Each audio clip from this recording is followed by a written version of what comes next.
న్యాయాధిపతులు 5వ అధ్యాయము.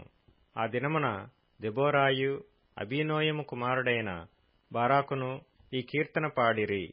ఇశ్రాయేలీయులలో యుద్ధశాలులు ధైర్యము కనపరిచిరి. ప్రజలు సంతోషముగా సిద్ధపడిరి. యెహోవాను స్తుతించుడి. రాజులారా వినుడి, అధిపతులారా ఆలకించుడి. యెహోవాకు గానము చేసెదను. ఇశ్రాయేలు దేవుడైన యెహోవాను కీర్తించెదను. యెహోవా, నీవు శేయీరు నుండి బయలుదేరినప్పుడు, ఎదోము పొలము నుండి బయలుదేరినప్పుడు భూమి వణికెను. ఆకాశము నీళ్లను కురిపించెను, మేఘములు వర్షించెను. యెహోవా సన్నిధిని కొండలలో నుండి ప్రవాహములు వచ్చెను. ఇశ్రాయేలు దేవుడైన యెహోవా సన్నిధిని సీనాయిలో నుండి ప్రవాహములు వచ్చెను. అనాతు కుమారుడైన షమ్గరు దినములలో, యాయేలు దినములలో రాజమార్గములు ఎడారులాయెను. ప్రయాణస్థులు చుట్టుత్రోవలలోనే నడిచిరి.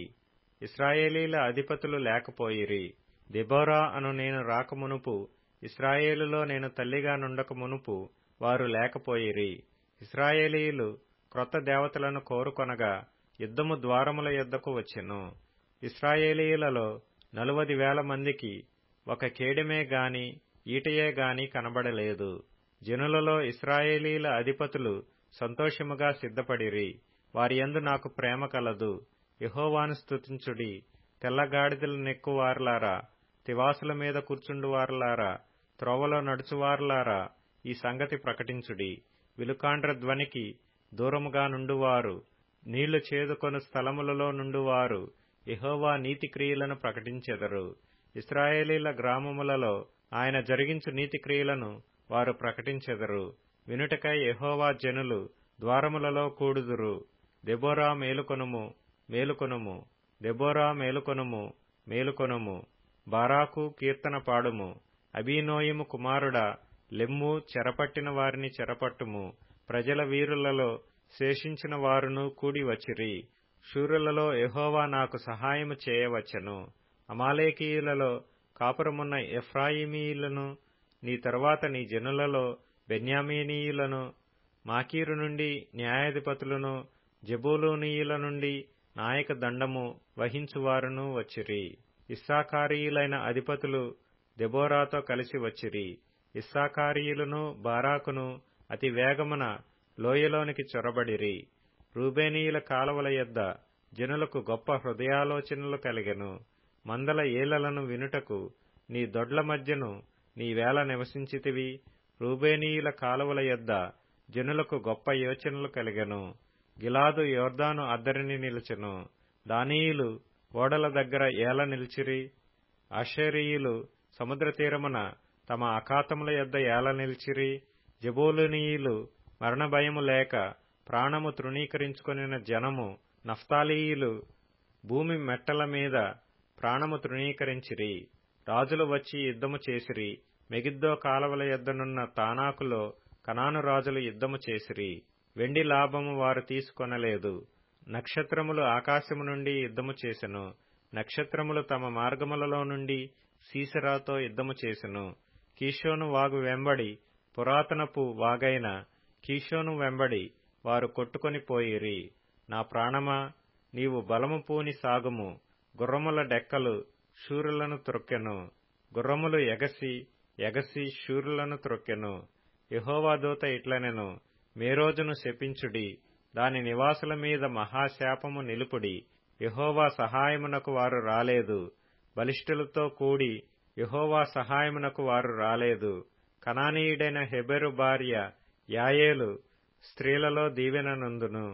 గుడారములలో నుండి స్త్రీలలో ఆమె దీవెన నొందును. అతడు దాహం అడిగెను, ఆమె పాలు తెచ్చి ఇచ్చెను.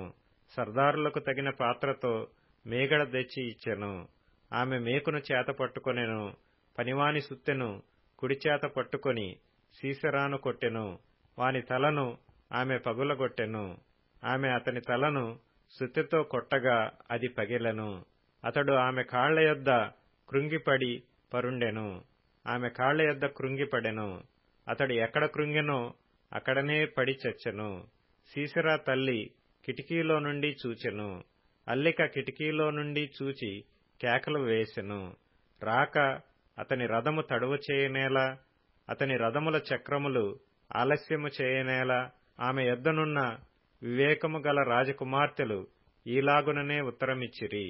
ఆమె తనకు తాను మరలా ఇట్లనుకొనుచుండెను, వారికి దొరికెను గదా, దోపుడు సొమ్ము పంచుకొనుచున్నారు గదా, యోధులందరూ తలా ఒక స్త్రీని తీసుకొందురు, ఇద్దరేసి స్త్రీలు వారికి దొరుకుదురు. సీసెరాకు రంగు వేయబడిన వస్త్రమొకటి దోపుడు సొమ్ముగా దొరుకును, రంగు వేయబడిన విచిత్ర వస్త్రమొకటి దోపుడుగా దొరుకును. రెండు వైపులా రంగు వేయబడిన విచిత్రమైన వస్త్రము దోచుకొనిన వారి మెడలకు తగిన వస్త్రమొకటి దొరుకును. యెహోవా నీ శత్రువులందరూ అలాగుననే నశించెదరు. ఆయనను ప్రేమించువారు బలముతో ఉదయించు సూర్యుని వలె నుందురు అని పాడిరి. తరువాత దేశము 40 సంవత్సరములు నిమ్మళముగా నుండెను. న్యాయాధిపతులు 6వ అధ్యాయము. ఇశ్రాయేలీయులు యెహోవా దృష్టికి దోషులైనందున యెహోవా 7 ఏండ్లు వారిని మిద్యానీయులకు అప్పగించెను. మిద్యానీయుల చెయ్యి ఇశ్రాయేలీయుల మీద హెచ్చాయను గనుక వారు మిద్యానీయుల ఎదుట నిలవలేక కొండలోనున్న వాగులను, గుహలను, దుర్గములను తమకు సిద్ధపరచుకొనిరి. ఇశ్రాయేలీయులు విత్తనములు విత్తిన తరువాత మిద్యానీయులను, అమాలేకీయులను, తూర్పున నుండివారును తమ పశువులను, గుడారములను తీసుకొని మిడతల దండంత విస్తారముగా వారి మీదికి వచ్చి వారి ఎదుట దిగి గాజాకు పోవునంత దూరము భూమి పంటను పాడుచేసి ఒక గొర్రెను గాని, ఎద్దును గాని, గాడిదను గాని, జీవన సాధనమైన మరి దేనిని గాని ఇశ్రాయేలీలకు ఉండనీయలేదు. వారును వారి ఒంటెలను లెక్కలేకయుండెను. దేశమును పాడు చేయుటకు వారు దానిలోనికి వచ్చిరి. ఇశ్రాయేలీయులు మిద్యానీయుల వలన మిక్కిలి హీనదశకు వచ్చినప్పుడు వారు యెహోవాకు మొరపెట్టిరి. మిద్యానీయుల వలనే బాధను బట్టి ఇశ్రాయేలీయులు యెహోవాకు మొర్రపెట్టగా యెహోవా ఇశ్రాయేలీయుల యొద్దకు ప్రవక్తనొకని పంపెను. అతడు వారితో ఈలాగు ప్రకటించెను, ఇశ్రాయేలీయుల దేవుడైన యెహోవా సెలవిచ్చినదేమనగా, నేను ఐగుప్తులో నుండి మిమ్మును రప్పించి దాసుల గృహములో నుండి మిమ్మును తోడుకొని వచ్చితిని. ఐగుప్తీయుల చేతిలో నుండియు మిమ్మును బాధించిన వారందరి చేతిలో నుండియు మిమ్మును విడిపించి మీ ఎదుట నుండి వారిని తోలివేసి వారి దేశమును మీకిచ్చితిని. మీ దేవుడనైన యెహోవాను నేనే. మీరు అమోరీయుల దేశమున నివసించుచున్నారు, వారి దేవతలకు భయపడకుడి అని మీతో చెప్పితిని గాని మీరు నా మాట వినకపోతిరి. కీర్తనల గ్రంథం 55వ కీర్తన. పట్టణములో బలాత్కార కలహములు జరుగుట నేను చూచుచున్నాను. ప్రభువా, అట్టి పనులు చేయువారిని నిర్మూలము చేయుము, వారి నాలుకలు ఛేదించుము. రాత్రింబగళ్ళు వారు పట్టణపు ప్రాకారముల మీద తిరుగుచున్నారు. పాపమును చెడుతనమును దానిలో జరుగుచున్నవి. దాని మధ్యను నాశన క్రియలు జరుగుచున్నవి. వంచనయు కపటమును దాని అంగడి వీధులలో మానక జరుగుచున్నవి. నన్ను దూషించువాడు శత్రువు కాడు. శత్రువైన ఎడల నేను దాని సహింపవచ్చును. నా మీద మిట్టిపడువాడు నాయందు పగబట్టినవాడు కాడు. అట్టివాడైతే నేను దాగియుండవచ్చును. ఈ పని చేసిన నీవు నా సహకారివి, నా చెలికాడవు, నా పరిచయుడవు. మనము కూడి మధురమైన గోష్ఠి చేసి యున్నవారము. ఉత్సవమునకు వెళ్ళు సమూహముతో దేవుని మందిరమునకు పోయి యున్నవారము. సామెతల గ్రంథము 12వ అధ్యాయము. ఒకని హృదయములోని విచారము దాని కృంగజేయును, దయగల మాట దాని సంతోషపెట్టును. నీతిమంతుడు తన పొరుగువానికి దారిచూపును, భక్తిహీనుల ప్రవర్తన వారిని దారి తప్పించును. లూకా సువార్త 20వ అధ్యాయం. ఆయన వారితో, క్రీస్తు దావీదు కుమారుడని జనులు ఎలాగు చెప్పుచున్నారు? నేను నీ శత్రువులను నీ పాదములకు పాదపీఠముగా ఉంచు వరకు నీవు నా కుడిపార్శ్వమున కూర్చుండుమని నా ప్రభువుతో చెప్పెను అని కీర్తనల గ్రంథములో దావీదే చెప్పియున్నాడు.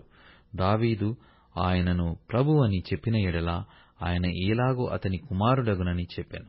ప్రజలందరూ వినుచుండగా ఆయన ఇట్లనెను, శాస్త్రులను గూర్చి జాగ్రత్తపడుడి. వారు నిలువుటంగీలు ధరించుకుని తిరుగగోరుచు సంత వీధులలో వందనములను, సమాజ మందిరములలో అగ్రపీఠములను, విందులలో అగ్రస్థానములను కోరుదురు.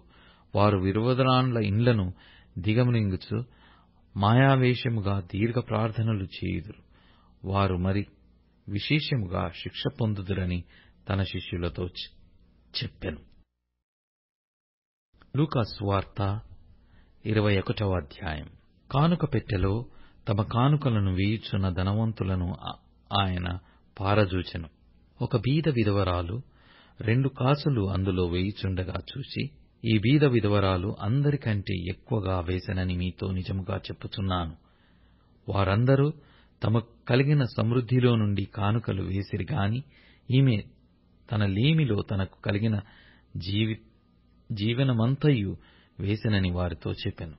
కొందరు, ఇది అందమైన రాళ్లతోనూ అర్పితములతోనూ శృంగారింపబడి ఉన్నదని దేవాలయమును గూర్చి మాటలాడుచుండగా ఆయన, ఈ కట్టడములు మీరు చూచుచున్నారే, వాటిలో రాతిమీద రాయి ఉండకుండా అవి పడద్రోయబడు దినములు వచ్చుచున్నవని చెప్పెను. అప్పుడు వారు, బోధకుడా, అలాగైతే ఇవి ఎప్పుడు జరుగును? ఇవి జరగబోవునవి సూచన ఏమని ఆయన నడగగా ఆయన, మీరు మోసపోకుండా చూచుకొనుడి. అనేకులు నా పేరిట వచ్చి, నేనే ఆయనననియు కాలము సమీపించెననియు చెప్పుదురు. మీరు వారి వెంబడి పోకుడి. మీరు యుద్ధములను గూర్చియు కలహములను గూర్చియు వినినప్పుడు జడియకుడి. ఇవి మొదట జరగవలసి ఉన్నవి కాని అంతము వెంటనే రాదని చెప్పాను. మరియు ఆయన వారితో ఇట్లనెను, జనము మీదికి జనమును, రాజ్యము మీదికి రాజ్యమును లేచును. అక్కడక్కడ గొప్ప భూకంపములు కలుగును. తెగుళ్లును కరువులను తటస్థించును. ఆకాశము నుండి మహా భయోత్పాదములను గొప్ప సూచనలను పుట్టును. ఇవన్నీ జరగక మునుపు వారు మిమ్మును బలాత్కారముగా పట్టి నా నామము నిమిత్తము మిమ్మును రాజుల యొద్దకును అధిపతుల యొద్దకును తీసుకుని పోయి సమాజ మందిరములకును చెరసాలలకును అప్పగించి హింసింతురు.